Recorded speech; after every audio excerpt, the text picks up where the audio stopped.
Hello, and welcome to Construction Tech, presented by House Accelerator, a catalyst of zero-carbon building. We're happy you're here. We welcome all comers to our exploration of how to slash the greenhouse gas emissions of our buildings and make them more resilient to the extreme temperatures, wild weather, and grid insecurity caused by climate change. With our co-hosts, Kevin Brennan, Shannon Pendleton, Sean St. Amour, and Mark Willey, we produce this weekly series to dive into the details of passive house construction practice, with a technical focus on technique and technology in the field. New to all of this, please visit the Passive House 101 section of our website to get started. With that, please enjoy Construction Tech and pose your questions in chat for the discussion session following the presentation. Thank you.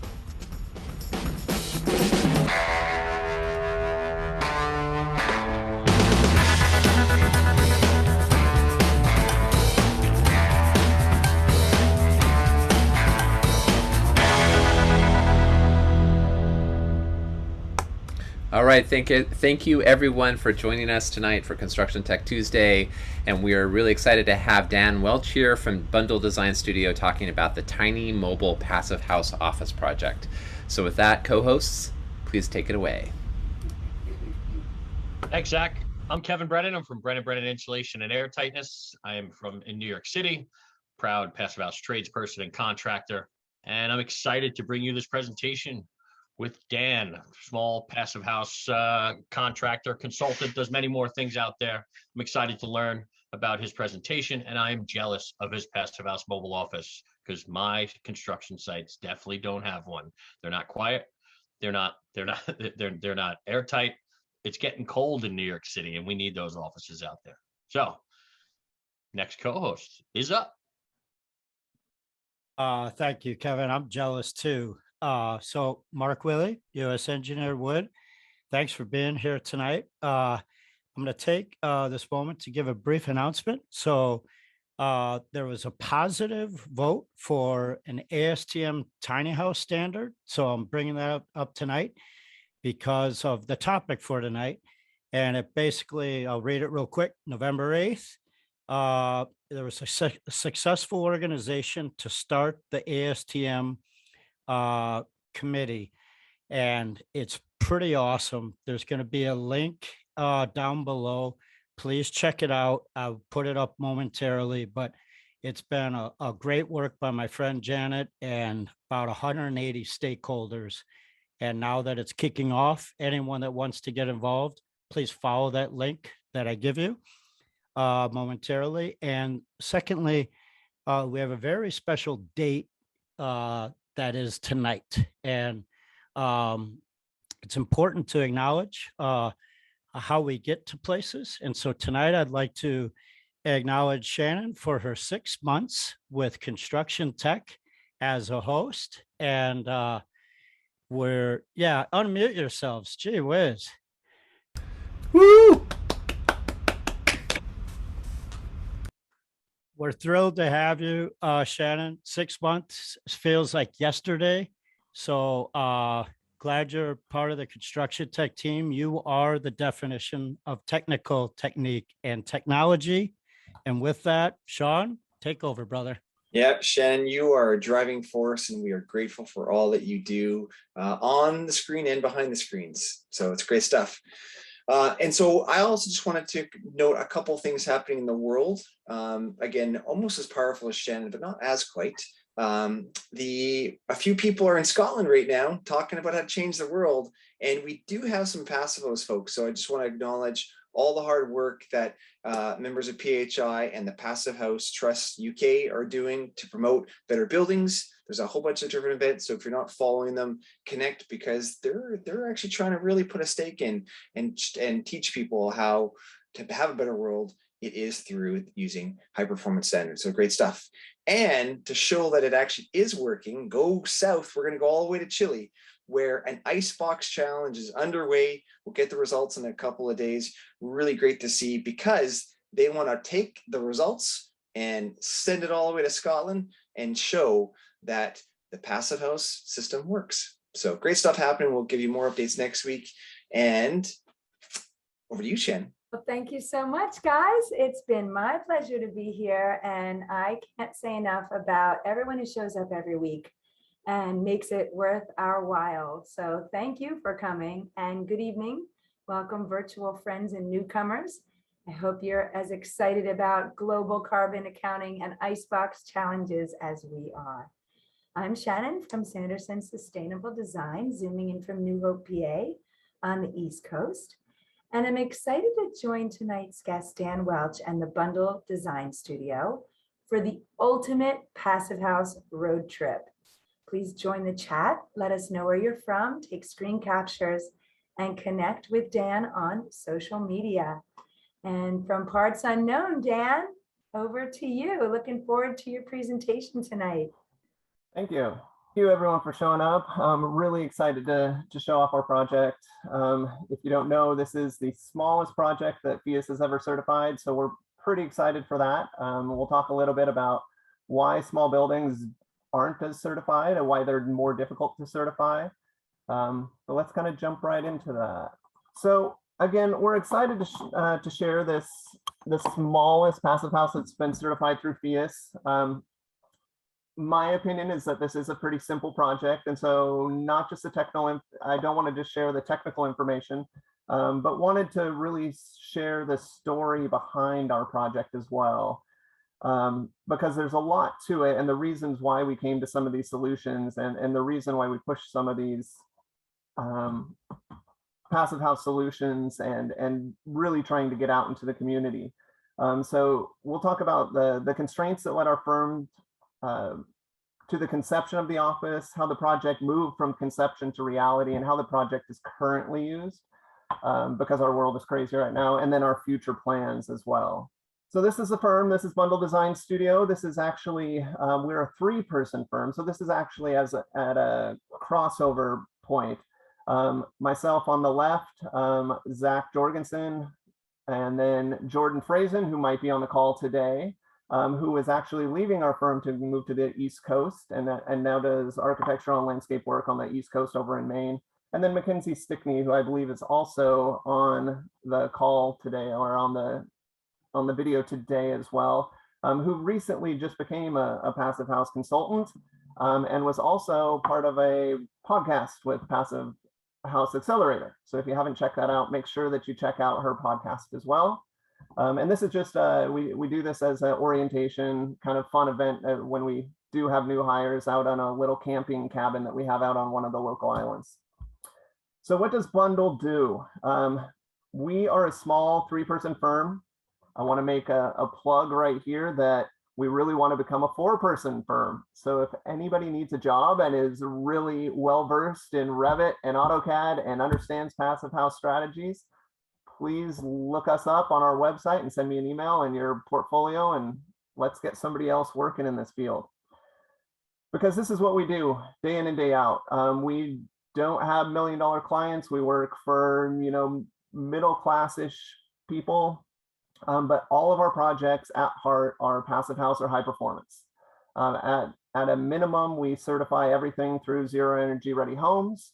And so this is one that we just completed last year. This one's a low carbon all the way around. This is called the Felicity House. And so this is a passive house, but not certified. The highlights include cork exterior insulation, Denspec cellulose for all walls, floors, roofs, Zender HRV, the beautiful juniper siding on the outside, which is reclaimed from Eastern Oregon, Cascadia windows, and all electric appliances. This one also received a Zero Energy Ready Home Innovation Award this year. We also do a lot of renovations. This is a Hawthorne house. This was a whole house deep energy retrofit. We do a lot of these because we don't have a lot of land in Bellingham left with current zoning. And so we get a lot of folks that purchase a house and want to just completely redo it. And we get the opportunity to do the exact same type of passive house strategies, but in an existing shell. And so this one also this year received a Zero Energy Ready Home Innovation Awards. And this one has double stud walls. It's a chainsaw retrofit. So we reframed a new roof on top, extensive air sealing, Zender HRV, the sand and combi system for air and for domestic hot water, and radiant heat. This one's just down the hill. This one was the 4th lowest HERS score through ResNet last year, kind of a sleeper project for us. Part of that obviously is this massive array that's on top of the roof, but also within the guts of this building, we have R13 exterior insulation, Zender, the whole 9 yards. So you can kind of sense a theme on what we do as a firm. But then outside of our passive house, we also do some other work as well. We do some restaurants. We have a coffee shop, Camber up here, Pure Bliss on the upper right. We also do some historical preservation that also get a lot of our same passive house strategies. So the bottom left was a 1905 Victorian that we did a big addition and restoration to. And so that one, again, has some double stud walls, higher performance windows, Zender HRV, everything. And then the bottom right, we also play a little bit of public art. We're in Bellingham, Washington, and this was the Bellingham hamster wheel. And so it was a little project that we did to get some of the hamsters out running on that wheel and having a good time. So that's kind of us in a nutshell. So as you can see, we do have a theme. Everything that we do is passive house based in the strategies, trying to reduce those heat loads and cooling loads and just our overall carbon. And so this is the last project I wanted to share outside of the tiny office. This is the house that kind of started it for us. My background was more in public work. I worked for a great little firm in Mount Vernon, Washington called HKP Architects, but they did more campus buildings. And starting Bundle, I didn't really have a business card to show people residential work. And so this is the house that kind of started it off for us. This project specifically was designed to Living Building Challenge. We did not achieve Living Building Challenge, but if you look up on Living Future's website, there are a few case studies on the house for certain things. This is net positive energy by about 50%, net zero water, so we don't have any sewer or water connection. This was the first building to get the sand and CO2 combi system in North America. And then Zender HRV and Cascadia windows again. So this one's been very special, but this is also where the story of our tiny office starts. So this is a diagram that starts back in 2015. Back in 2015, I was a sole practitioner working out of the Birch Case Study House, and I had family of 4. So I had my wife and 2 kids. 2016, the bonus child showed up by surprise, and still a sole proprietor. But in 2017, the workload off of our passive house projects really started to take hold, and I just needed help. And so that's when I hired Zach Jorgensen. And then in 2018, Jordan Frazen came along as well. And so as you can see over the years, both family and business have grown.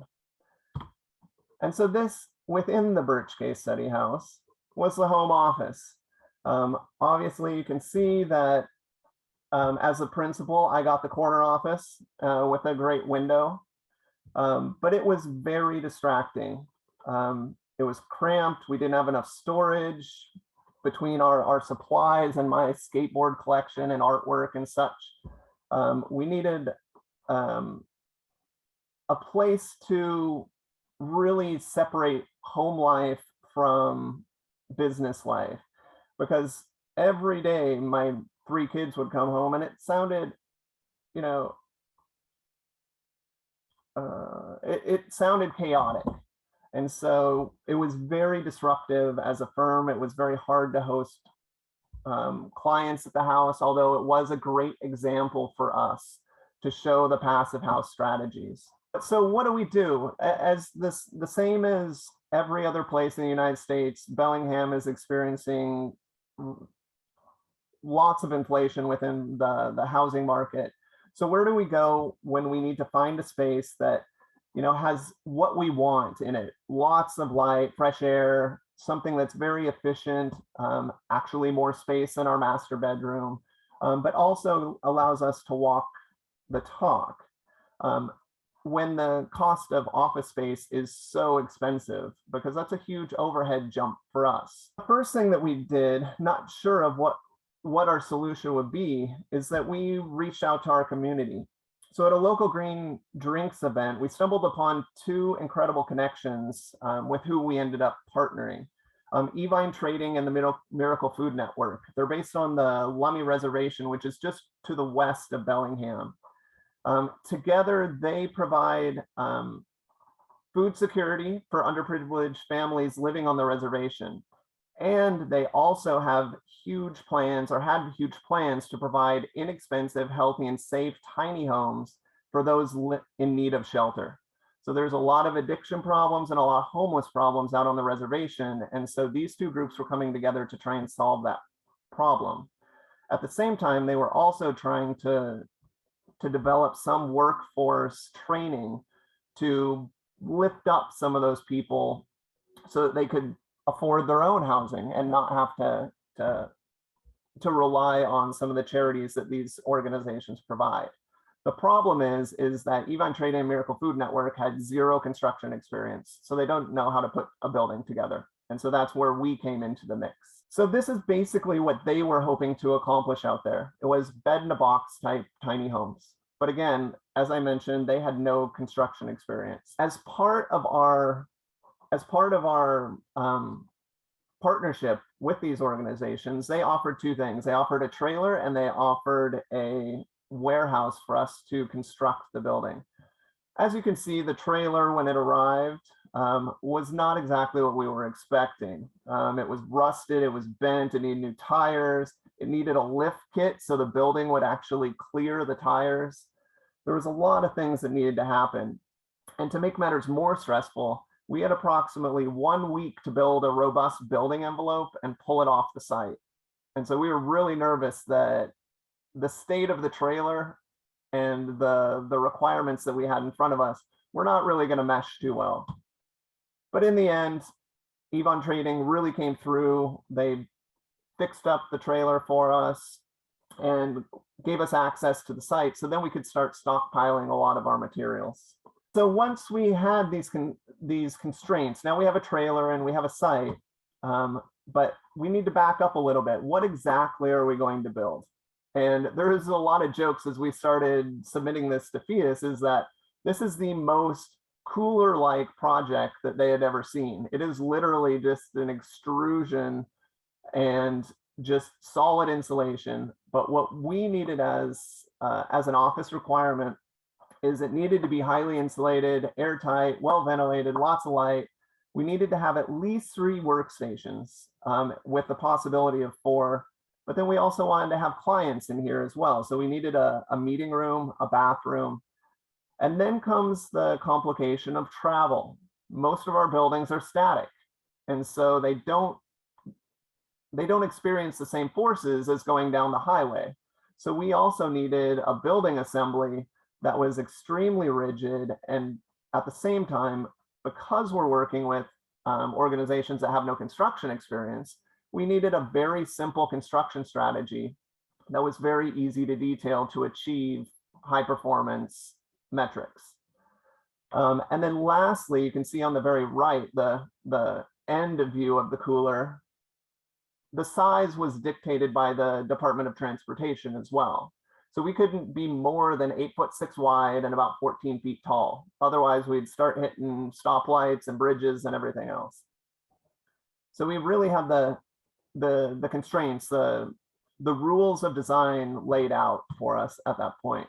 At the same time, we are a design firm. We are not a construction firm. And so we needed to lean not only on the community organizations that we developed, but we also needed to pull in a lot of our suppliers, and we also needed to pull in a lot of our contractors to give us that education and really bring home the project so that it was cohesive and successful and went together straight. Because again, we're architects, we can draw straight lines, but maybe we can't frame straight. So we partnered with a whole bunch of organizations that you can see here, both in the construction and the product supply. The tiny office design, we actually had something that we could affordably create a space which embodied our values. And so from the start, our goal was to create not only a space for ourselves, but also a teaching tool that we could reach out to the community and to our clients. We can showcase the technologies and materials that we use on a day-to-day basis, and we can show clients some of our go-to strategies easily, as this building would surround them in it. So we could actually touch and feel and show our clients what we were proposing. But then perhaps most importantly, being mobile also granted us the ability not just to address our clients, but then also go to various events, whether it's a farmer's market or a weekend on the weekends or large conferences. Being mobile will allow us to pull this trailer to different events to reach the entire community. And so in that way, one, we're providing education, and then on a more self-interested side, this is obviously good marketing for us as well. So this on the screen is the plan for the tiny office. It's about 197 square feet, and again is just a straight extrusion. We have a small conference table for 4 to 5 seats. We have a small wet bar, a bathroom, and then in the back of house we have 3 workstations. It's about 30 feet long, 8 feet wide. We tried to keep it 8 feet to stick within the standard module of SIP construction, which we'll talk about in a moment. Being able to walk the talk, one thing that was very important to us as Passive House consultants was that this become a certified Passive House building. We don't have a lot. We only have 1 other certified project at this point. We do a ton of non-certified projects, but we really wanted as a firm to make that jump and make it a certified project. A lot of these everyone's very familiar with. So the Passive House building principles, we wanted continuous insulation, thermal bridge free. There's some of these that don't fit our project exactly because of the space constraints. So compact building shape, we'll talk about form factor in a minute. But airtight construction, balanced ventilation, solar orientation were all very important to the project. At the same time, we really wanted, again, this to be very simple for us to construct, and the air sealing details to be very simple to be successful. And so you can see on the left-hand side where our airtight layers, our thermal boundaries, and our water protection layers are. Very continuous all the way around the building, very simple. Insides and outside corners. No articulation within this building other than the windows. So very simple. 2018 Phius targets, you can see them there. I'm not going to go over those, but that is according to the new 2018 calculators that Phius has. That's what we needed to achieve. And most importantly with this small building was number 6, that airtightness layer. So in the end, we settled on the following specifications. We settled on SIPs because, again, we wanted to have something that was extremely rigid, extremely easy to construct, and something that could go down the road without losing a lot of the performance.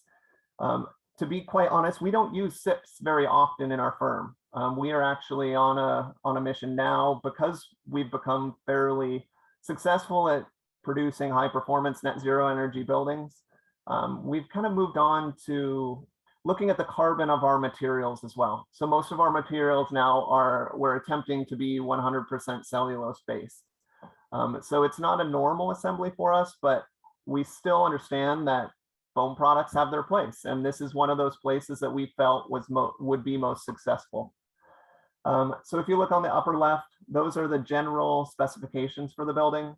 Floors around R52, walls around R32, and roof about R56, R57. To the interior of that, on the walls and the ceiling, we also have a service cavity, which is 1.5 inches with some Havelock wool in it. And you can see within the wall section there as well, all the call outs there. But again, this is a very simple construction that we wanted it to be successful for our community partners. And then spatially, working within that DOT constraint, we wanted this to be solar oriented. So we have built windows on all sides, but then we focused most of our glazing on the south side. We also went with a simple shed roof for it to be easy to construct, as well as provide a really great canopy for the solar PV system, which would be required to meet that Passive House requirement source energy reduction.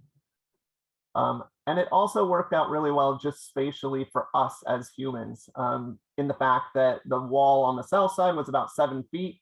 So we have sit-stand desks, so that's about perfect, but then it vaulted out a little bit to give us a little more space on the north where everyone circulates around the building. So one of the biggest questions that we get from people is that, how do you do a mobile passive house? Passive house is based in place, and that's a very important characteristic, and we completely agree with it. And so this project does have a site. It's not that we are floating out in the ether someplace randomly and Phius certified it. We have a place, a physical location where where this trailer primarily lives. This is in North Bellingham. It's in a neighborhood called Birchwood, very unusual lots. A lot of them are 80 by 400 feet long. So they're very unusual. And so you can see from our site studies here and the Solar Pathfinder pictures, it's very open to the north and to the east with a lot of lawn, but then further to the south and to the west, we start to gain quite a bit of forest canopy, which actually helped us with some of our solar shading. But the important thing to remember again is being mobile is mobile by name. Passive house, it is rooted in place. So as soon as we move this off of this site and go to someplace else, it may or may not be passive house certified. It may be, just depending on how we orient it. But the study in and of itself and the practice of passive house, again, needs to be local and needs to have a specific location. One of the constraints that we had was ventilation.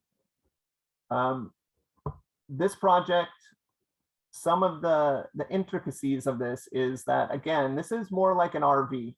So we don't have any water systems. We don't have flush toilets. We don't have sinks in this project. And so it's a little bit unusual.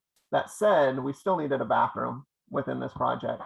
And so one of the constraints that we had was, how do we use a composting toilet within a very small space without having obnoxious smells and everything else going on here?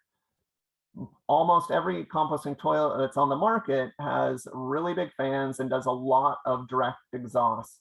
And that will just immediately kill most passive houses, which is why we do recirculating range hoods and so on and so forth. We couldn't do that with this small space because as soon as we introduced any direct exhaust ventilation, then we immediately fell out of our specifications and our targets.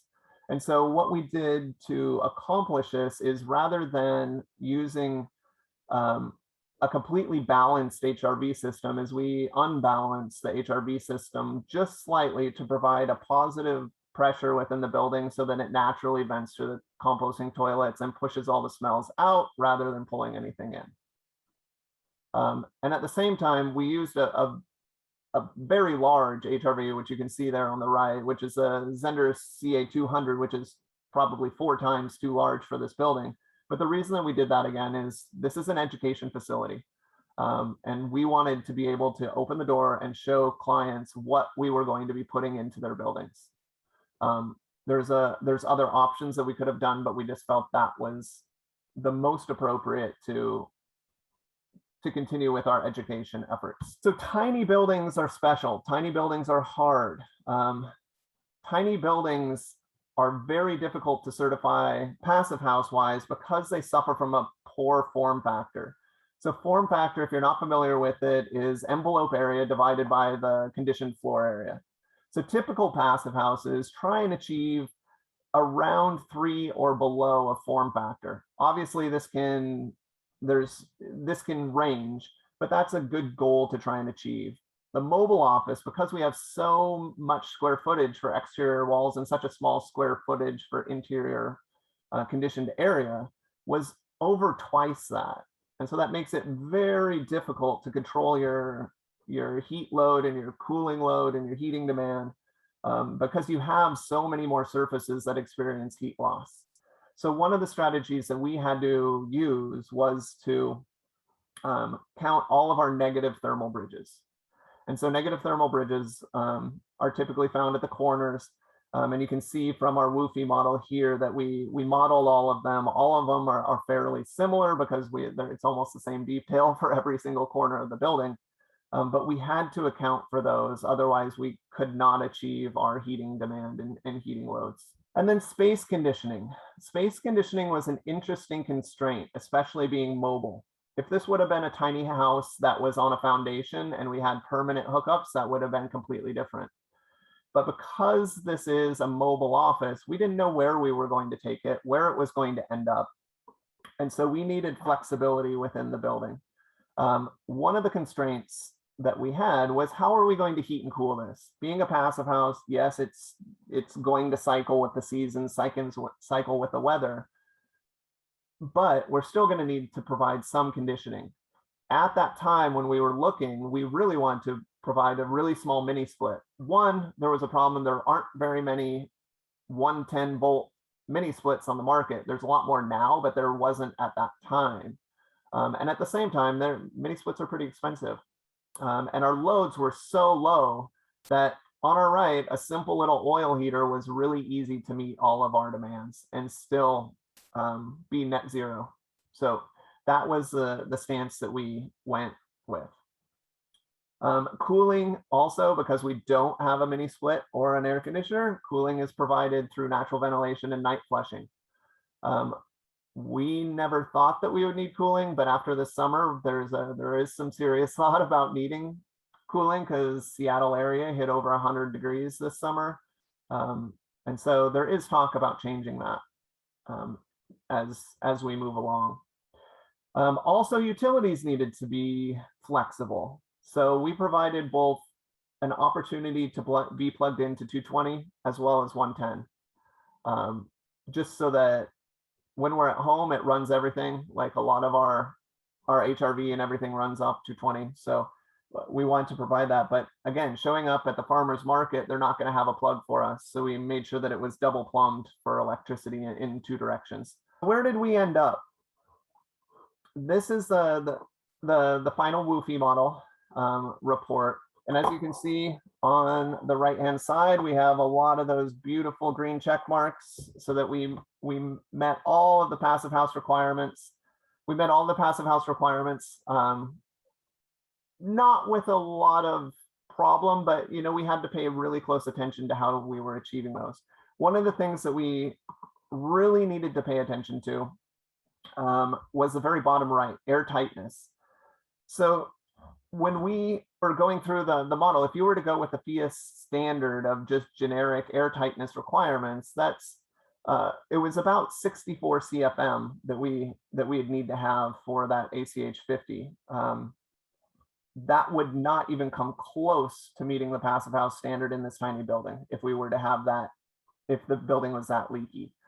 So one of our strategies was to just really go after the air sealing, and being such a simple box, we got our air sealing down. The first blower turd test that we had was 0.0088 CFM per square foot of envelope area, which sounds crazy because that's 8 CFM. But again, that's only 0.44 of ACH 50. So it's, we have builder friends that are hitting in the low, 0.2s and 0.1s and even lower these days. But the problem is it's a small building, and getting it down, again, it's only 8 CFM. Getting it down any lower was a real chore. So as is an issue with a lot of passive house problems, one of the things that we had to include to meet certification was a PV system. So we do have a 1.2 system, just 4 panels up on the roof, but that was enough to bring our source energy down. And on the left-hand side, you can see our solar, both in, this is from PV watts. And so you can see both the numbers in black for the AC energy, the kilowatt hours that was anticipated, and then what we received through 2022. So things have changed over the years a little bit. I don't know if it's global warming or if it's something else, but we're getting a lot more solar in the summer and a lot less in the wintertime. And so times are changing a little bit. So beyond that, I just wanted to share a few of the construction photos on how we put this thing together. Again, this was, we built the project with the help of some of our contractors, but we were the main contractors for it. And so here is Zach and I putting together some of the floor system. We had a sponsorship with Henry Blueskin. That was amazing. They came out and gave a little bit of a tutorial for us, as well as a little bit of a workshop for other contractors, just to show their products off. And a little bit different to some of our projects is, again, this is a floor system, and being a trailer, we had to completely waterproof the floor for when it's going down the road.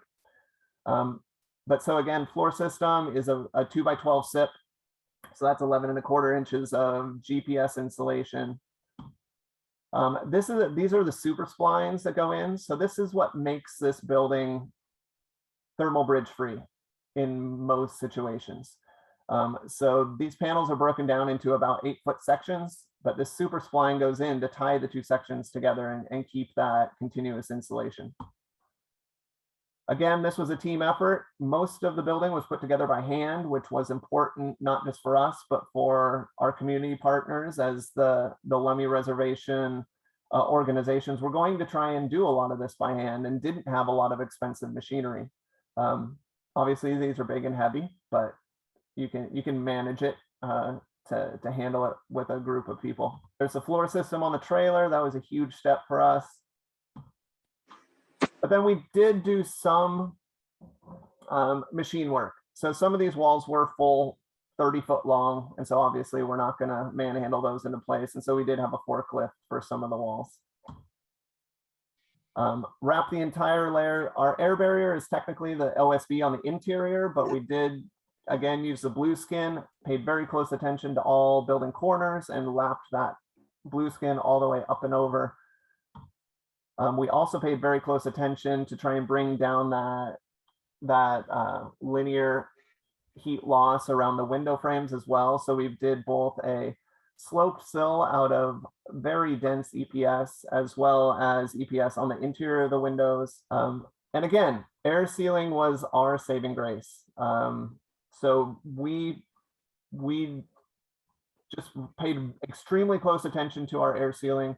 We also had numerous blower door tests. This is Kurt from Sound Energy and Remodel doing our first test, which is when we hit the 8 CFM. Into the interior, this is the service cavity going in with a lot of our electrical for the workstations. So this is an 1.5 inch service cavity. If you notice, the thermal bridges that we did need to pay attention to were at the corners of the building. And so that's why our service cavity framing is held back off of the floor and off of the ceiling in those corner areas, so that we can wrap that insulation all the way through. And then again, wrapping that whole building in blue skin. And then we topped it off with a lot of salvage materials. One, we love salvage materials. We think they're extremely responsible, but at the same time, they're cost effective when you have a whole bunch of them sitting outside your yard. And this is right after we completed. So this is the finished product. Obviously, there's a little more life to it now with workstations and people, but this is where we're at. And this is it sitting on its home base site.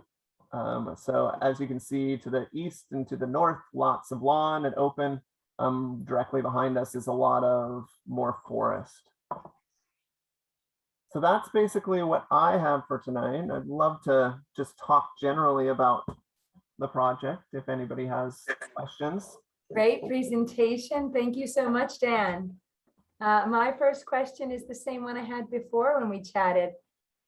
Does the office commute to the workers, or do the workers commute to the office? Definitely. So that's an interesting question, in the fact that, you know, our goals for this project were to be community stewards and to be community educators. This project hasn't really moved since COVID hit. We only had 2 presentations prior to COVID kind of locking the community down. And so we did do a home show with it, but then it's been sitting on this site. since then. And so we're really looking forward to the opportunity. Hopefully next summer things are a little bit calmer and we can start getting it out to farmers markets and those kinds of things, and the home show. But right now it is definitely a home-based project. And luckily, you know, Bellingham's not a huge city, but we all live extremely close to the office. So we're all bike commuters, and or I live about 1,000 feet away. So Perfect. Well, thank Thanks, Dan.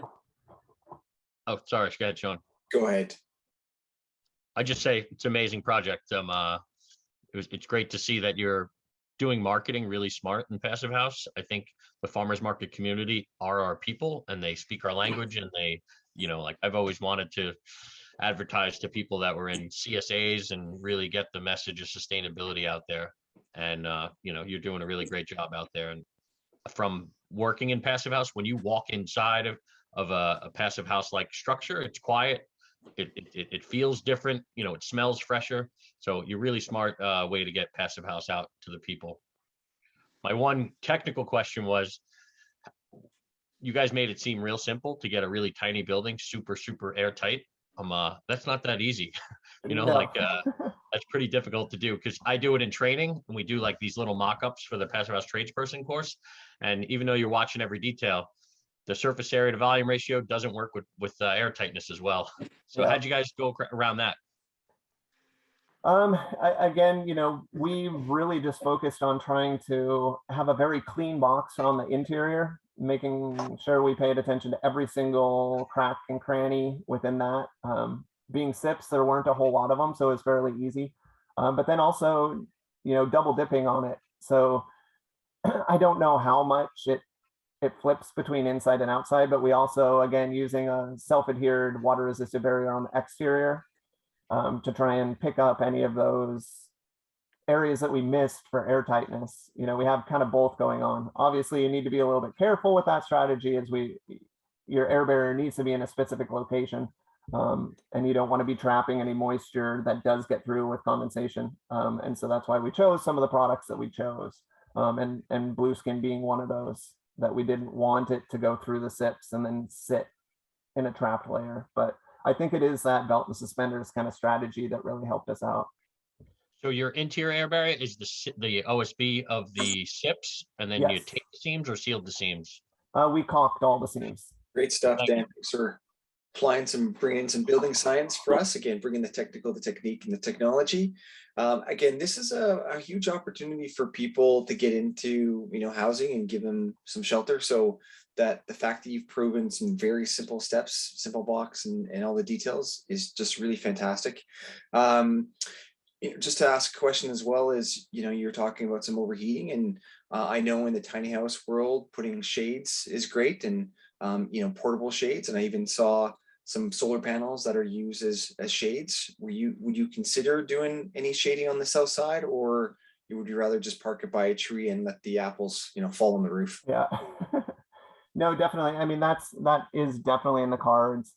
One of our experiences, especially this summer, is that we are experiencing more overheating than we were anticipating, and I think part of that's a reaction to climate. It has been warmer than it's been in a long time, and in our climate zone, which is 4C up here in Bellingham, a marine climate, historically we haven't needed active cooling.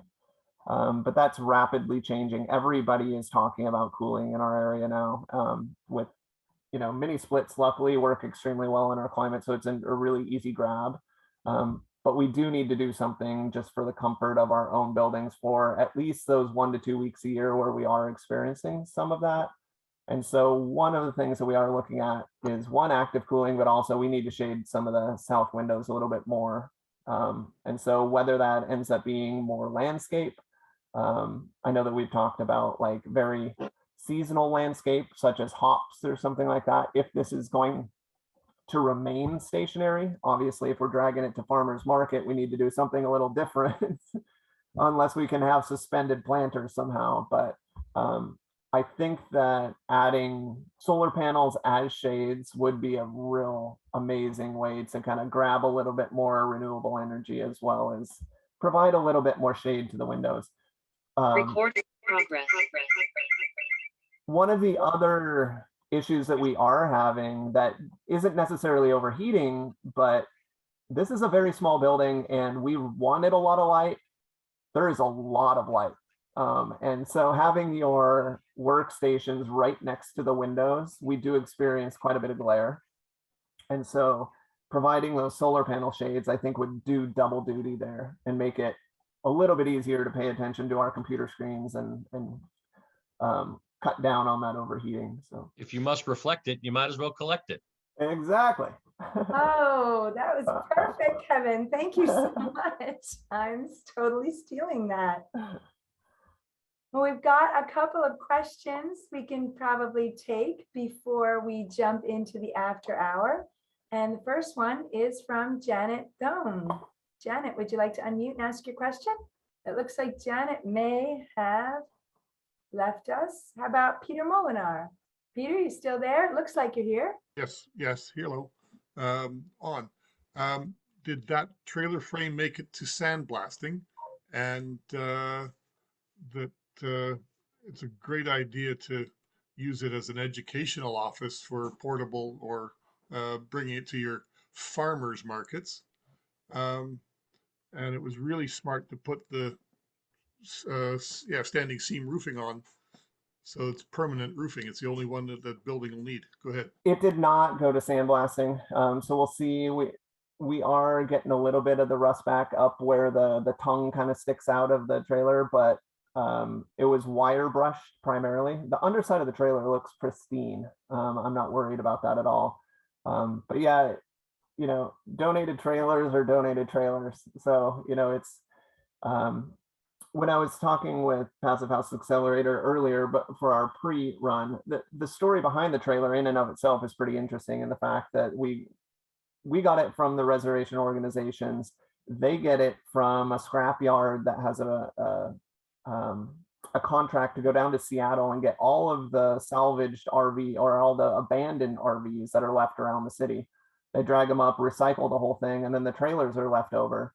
And so they donate them to the Lummi reservation for projects. And so that's how we got it. So not only siding, but there are a lot of salvage materials that kind of work their way into the project. So Yeah, real interesting. Yeah, great idea to make it, and it's a challenge to get the numbers you got. Very well done. thank you. Excellent. Thank you, Peter. And we have a question from Cy. Hey, Cy. Good to see you. Hey, Shannon, thanks for letting me ask. That's a awesome way to create an office and get it out there for people to see. We're wondering how did you arrive at the composting tool you used, and which one did you use? Do you feel it's successful? Yeah, so going back all the way to the Birch case study house, that was part of our strategy. So that project is completely net zero water. And so this building actually, so this project is still to this day part of like a test. It's called the Birch case study house because it's a case study house. We try a lot of different things. One of the things net zero water wise that we needed to try was composting toilets, because it's very hard to, even in rainy Pacific Northwest, it's hard to get to net zero water if you're flushing a whole bunch of toilets. It's just hard to catch that much rain. You just need a much bigger roof. Long story short, we have tried numerous composting toilets in this building and have found some that were, how to put it gently, not successful at all, very disgusting, very unsanitary and horrible to live with. And then we stumbled across the separate toilet. It's out of Sweden. And technically I wouldn't call it a composting toilet. If you were getting down to actual definitions, I would consider it more of a transfer toilet. To distill down the concept to the simplest, it's basically a bucket in a box system, but it separates urine from feces. And so this house has a master composter that is basically a self-contained compost pile. And so the office also lives off of that as well. So we transfer all of that to that master composter. But as far as tiny homes go, I don't think that there's many really to choose from other than the separate or the Nature's Head toilet. Those are kind of the two. Separate's just a little bit nicer because you have much more capacity. The Nature's Head is built more for like boats and small things, so you're constantly having to change things out. Excellent. Great question, Cy, and thank you, Dan. Great answer. Our next question up, it looks like we have just enough time to squeeze one more in, is from Mary James. Mary James, how are you? I'm good. I actually was asking a similar question about the shading, because it seemed like when you showed the site map that there were lots of trees that you could park it by in the summer. And I was just wondering, are you trying not to move it around, or why wouldn't you just do that? That seems so simple. Definitely, that would be a very easy option. And as soon as we start moving it a little bit more, hopefully, again, COVID will calm down a little bit and we can take it to some of these community events. That might be a strategy that we choose, is to just move it into a location that's a little more comfortable. But right now, because we haven't been moving it, we just don't get our contractors, because we don't have this is, even though it is a small building, it's still a building, so it's extremely heavy and it's very hard to move. And so we just haven't really at this point. But again, as we start moving it, your strategy would probably be the absolute easiest and the most cost-effective strategy, is just to tuck it in next to the trees instead, which would be kind of fun too, just to change the view a little bit. And just out of curiosity too, what's the siding there? I know you said it was kind of. So I'm kind of a barn geek, and so I have massive treasure piles of barn wood and barn siding. That metal siding was from some barn I salvaged probably in 2007 or something like that. So great, thanks. Yeah. All right, well, with that, we're going to hand it off to Zach. Thank you very much for the questions so far, and I can't wait to come back and hear the rest and talk to Mackenzie a little bit too, if she can stay. And over to you, Zach. Thanks. All right, thank you. And Dan, this is awesome. Thanks so much. So everything we do at the Accelerator comes thanks to the support of our sponsors. So a big thank you to our founding sponsors, 475 High Performance Building Supply, Baxt Ingui Architects, Glavel Foam Glass Gravel, Minotaur All-in-One HVAC and Dehumidification Units, Mitsubishi Electric Train HVAC US, Partel, RDH Building Science, Rockwell North America, Stocorp, and Zola Windows. Our champion sponsors are Icon Windows and Doors and SIGA, and our stakeholder partner is NYSERDA, the New York State Energy Research and Development Authority. Thanks as well to our patron sponsors, Aero Aggregates, Aero Barrier, BR+A Consulting Engineers, Brennan Airtightness and Insulation, Euroline Windows, Innotech Windows and Doors, Lamelux, Sanderson Sustainable Design, and US Engineered Wood T-Stud. So thank you to our sponsors. On the podcast, we have Sayo Okada of Cube Zero, as well as the Japanese Passive House Institute on the show. This is a great interview with Mary James and Ilka Cassidy that dives into Sayo's practice, as well as the really interesting environment in Japan, both real estate, which is kind of upside down, super kind of mind-bending, as well as the kind of unique opportunities and challenges that face Passive House in Japan. So great listen. Please download that on the podcast. Tomorrow we are joined by the founder of the Passive House Accelerator, Michael Ingui, who is a principal of Baxt Ingui Architects, as well as John Mitchell of Building Type, to present. They'll both be presenting about the Willow Heights Passive House retrofit. This is a really cool, as you can see on this photo, this amazing historic brownstone in Brooklyn, and the story about how they transformed it into a passive house retrofit. Then next week on Construction Tech, we are joined by Ron Celentano, who will be talking about the Philly Green Roof Solar Tour, the Onion Flats Belfield Townhomes PV array.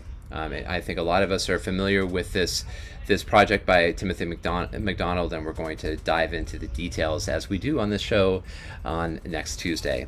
And finally, my last announcement is that we have episode 2 of our UK and Ireland-based mini-series, The Building Performance Interactive. Episode 2 is going to be about off-site timber frame construction from start to finish. So we hope you'll join us on the Thursday, November 18th at 9 a.m. Eastern. That's 2 p.m. Greenwich Mean Time. And I will include a link for more information and for registration in chat. So thanks.